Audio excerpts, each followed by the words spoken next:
السلام علیکم ورحمۃ اللہ وبرکاتہ۔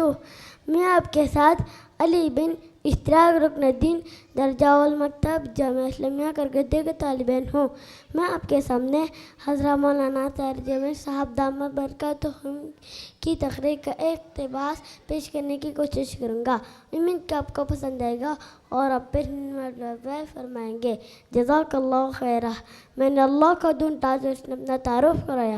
اللہ لا الہ الا هو الحی القیوم، میں وہ ہوں جو موت سے پاک ہوں۔ پابند من کے اللہ اس اللہ کی جس ہے، اس اللہ کی جس نے مجھے بنایا، اس اللہ کے پابند منو جس نے مجھے آنکھوں کا نور دیا، زبان میں بول دیا، جسم میں طاقت دی، عقل کو سمجھنے کے اوصاف دے، اس اللہ کے پابند کی چلو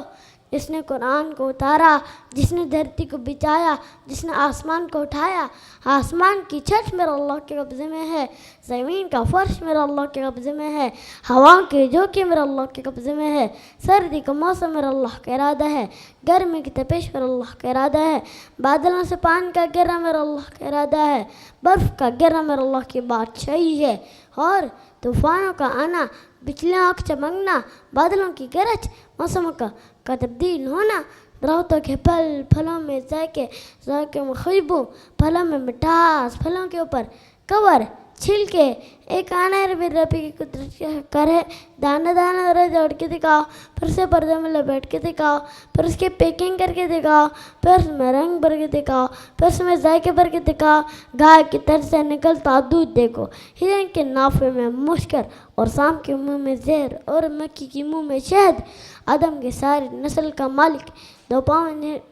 پاؤں میں چلنے والے پر بادشاہ، چار پاؤں میں چلنے والے پر مالک، پانی کی مخلوق، ہوا کی مخلوق، زمین کی مخلوق، رینگنے والے، اڑنے والے، تیرنے والے، چپکنے والے، پھاڑنے والے، تھاڑنے والے، ڈسنے والے، سب پر میں اللہ کی شانشاہی ہے۔ للہ ملک السماوات والارض وما فیہن، لہو ما